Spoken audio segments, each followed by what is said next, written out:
Chemical, computer कुठे टाकायचं हे पण त्या टेस्ट मध्ये कळतं. टेस्ट मध्ये पोलीस भरती होणार का, आर्मीत जाणार का, तो फायर ब्रिगेड मध्ये जाणार, टोटल टेस्ट मध्ये कळतं.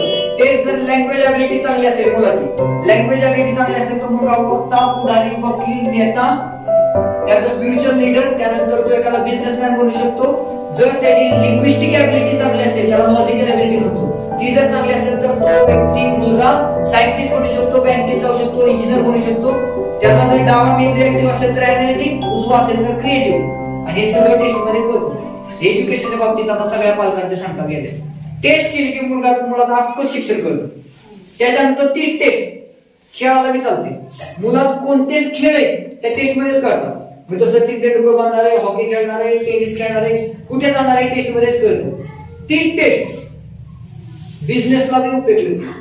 म्हणजे या मुलाला बिझनेस कोणते कोणते करू शकतो टेस्ट मध्ये कळतं. ती टेस्ट ग्रॉस मोटर स्किल किंवा फाईन मोटर स्किल, मैदानी खेळात मुलगा चालतंय का, मैदानी खेळात चालत असेल तरच पोलीस, मैदानी खेळात चालत असेल तर तो पोलीस बनू शकत नाही. 10,000 पोरं ग्राउंडवर पळतात आणि 100 पोलीस बनतात. तुम्ही चेक करा किती त्रास आहे. आणि तोच रिपोर्ट लग्नाला पण चालतो.